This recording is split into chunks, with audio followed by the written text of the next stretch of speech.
Man, people have been in my ears for weeks now saying the same thing. Bro, Dominick Reyes is done. He's washed. He beat two jobbers. Big deal. No way he's getting past Nikita Krylov. That's all I kept hearing. And look, I get it at that time. Reyes has taken some heavy losses. And yeah, his last couple wins weren't over top contenders, but y'all were acting like the man forgot how to fight. Like the guy who arguably beat Jon Jones just disappeared off the face of the earth. And when UFC 314 rolled around, and boom, tell me what happened. Because Dominick Reyes just folded Nikita Krylov in the first round. I'm talking clean, violent, no debate. Just walk in there, shut down all the noise, and remind everybody that he still got that fire in him.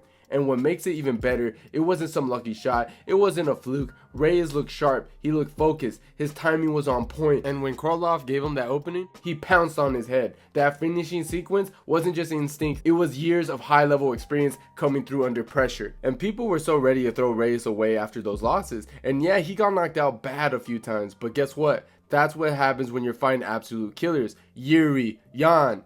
Okay, Span was a bit of a weird one for the most part, but those are not easy fights. But the dude went back, rebuilt himself, and showed up looking like Prime Reyes again. So now, I'm looking around like, what's the excuse now? Was Krylov off that night? Nah, he got beat. Dominick Reyes came in and reminded everyone that the division still has to deal with him. And if this is the version of Reyes we're getting from here on out, things just got a whole lot more interesting at 205, okay? Now, I know some of you guys are probably asking, what happened? What changed with Dominick Reyes? Why has Dominick Reyes suddenly turned a corner? Why is he finally looking like that killer again after being counted out for years? Because the guy we just saw read Krylov in the first round. That wasn't a fluke, that was a statement. And more importantly, that was a refined version of Reyes we haven't seen in a long time. Now listen, if we rewind back to those three brutal losses, Jan Blachowicz, Yuri Prochazka, and Ryan Spann, it's clear where things went wrong. You see, against Jan, that fight exposed how stiff Reyes looked when he wasn't moving his feet or managing his distance. He was upright, square, and Jan just started chopping him down with those body kicks every time Reyes came forward. Jan met him with power and timing. No setups, no angles. Reyes just walked into shots like he was invincible. Against Yuri, he got dragged into chaos. He started off okay, even tagging Yuri a few times.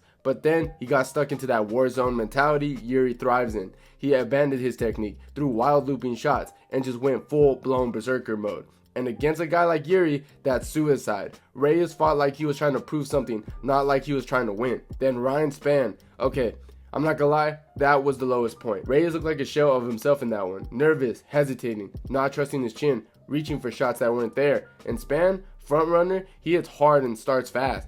And Reyes just walked right into the fire and paid for it. But here's the thing. After that loss, Reyes took some time off. He didn't just jump back in. He didn't try to bounce back off a short turnaround. Instead, he regrouped. He went back to the drawing board. And slowly but surely, you start seeing a new version of him showing up. Against Anthony Smith, even though the fight was sloppy at times, you could tell that Reyes was working on his pacing. He wasn't brawling, he wasn't trying to fight all, methodically. He just didn't fully trust his tools yet, but it was a step in the right direction. And then we also got that first round knockout over Dustin Jacoby. That was a spark. That was the first time in a long time when Reyes actually looked like himself. Sharp, composed, and somewhat confident. Jacoby's a legit kickboxer with solid volume and experience, and Reyes just didn't beat him. He finished him early without getting wild. He trusts his timing, picking his shots, and let the finish come to him. That's the Reyes people forgot about. The one who could shut your lights out with precision, not just power. So now we get to the Krylov fight. And that wasn't just a he got caught moment. Reyes made that happen. His stance looked tighter. His footwork was way better.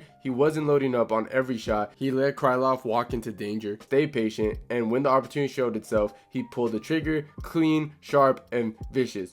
And that's what makes this comeback feel real. It's not just that he got the win, it's that he's showing signs of growth, fixing the holes, adjusting his game, rebuilding his confidence without abandoning who he is. If Reyes keeps trending upwards like this, he's not just back, he's dangerous. This isn't just a comeback story. This might be a revenge arc. So here's the thing. Dominick Reyes is ranked number 8 right now, and honestly that Krylov win was a huge win for him. It put him back on the radar and reminded everyone that he's still a threat at 205. But let's keep it real. The top of the division is full of killers. Everyone above him is a problem in their own way. And Krylov, that was probably one of the few stylistic matchups that really played in Dom's favor. Because Krylov is athletic, big, strong, but let's not pretend like that he's clean and technical. He's kind of robotic. His hands are low, his entries are obvious, and his defense when backing up is pretty sketchy. That's why Reyes was able to find that opening and capitalize. It was a good style for him. A guy who doesn't move his head, stands tall, and doesn't fight well off the back foot. That's perfect for someone like Reyes, who's sharp, long, and thrives in those mid-range exchanges. But now let's look what's ahead, because the matchups above him,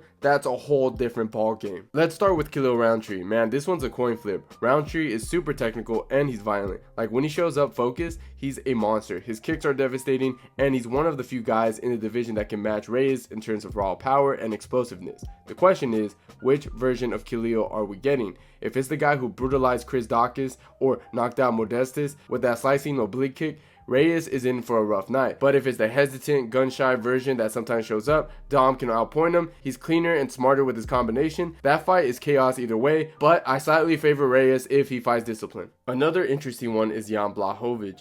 We already saw this fight and Jan dominated with body kicks, timing, and pressure. He made Reyes look completely uncomfortable, but that was also a Reyes who wasn't in the right headspace, coming off that Jon Jones fight, still trying to fight emotionally. If they ran it back now, I don't think Reyes wins, but I do think it's more competitive. Jan is getting older, he's slower than he was during his title run, and Reyes looks more calculated now. Still, Jan's a hard style for him. He's defensively sound, hits like a truck, and doesn't overextend. Reyes would have to fight a perfect game to win that, and I don't know if he's quite there yet. I don't know if he could beat Jan even in that age, to be honest. And as for Jamal Hill, oof, this is a tough one, man. Hill is fast, accurate, confident, and he's probably got the best hands in the division. If Reyes sits in the pocket for too long or gets lazy with his defense, Hill will snipe him.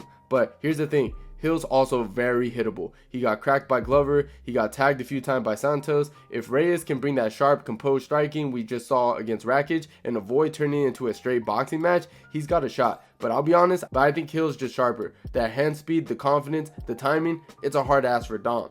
Now, as for Carlos Ulberg, this one is interesting. Ulberg's surging right now, but he's still kind of untested at the very top. He's technical, he's patient, and he's a counter striker, which could actually play in Reyes' hands. The issue here is Ulberg's movement. He's slick, he keeps the distance well, and Reyes sometimes struggles with guys who can't just plant and trade with him. If Reyes can back Ulberg up and make it a high volume fight, he's got a real path to victory. But if he stands on the outside and tries to win a staring contest, he might get picked apart.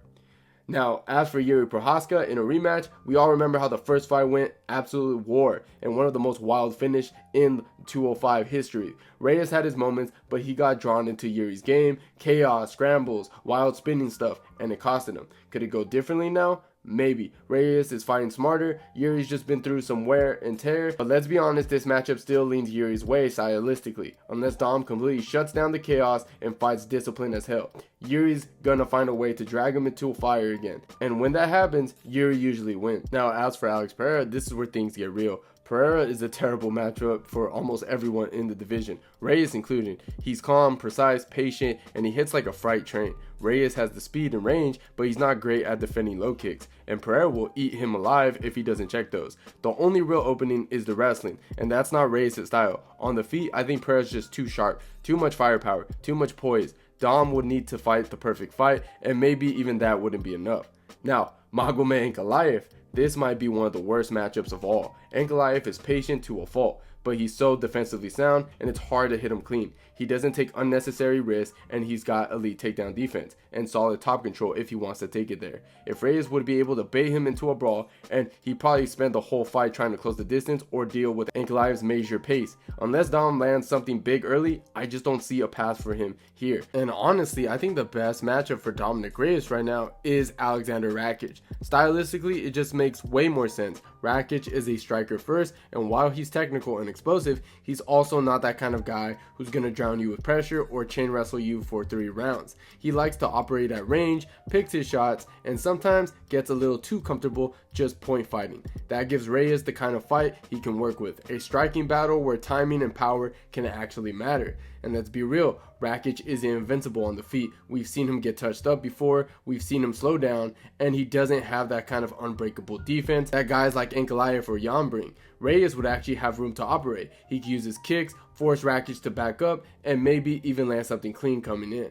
Plus, from a career standpoint, it's a good bounce back opportunity for both guys. Rakic is coming off a few losses, and for Reyes is trying to prove that he's still a top tier contender. Neither of them need to be thrown to a buzzsaw right now. This is the kind of fight that lets one of them shine, and for Reyes, it might be the best shot to remind people what he's capable of. So yeah, Reyes is back in the conversation. He reminded the world that he still got it, and that Krylov win, that was legit, but the path forward is rough. Every guy above him is either more technical, more powerful, or more well-rounded. He's gonna have to pick his next matchup wisely if he wants to break through that wall and get back into title talks. And honestly, that's okay. Reyes doesn't need to rush. He's still only 34. He found his rhythm again, and if he can stay healthy and keep improving, he's still a dangerous name at 205.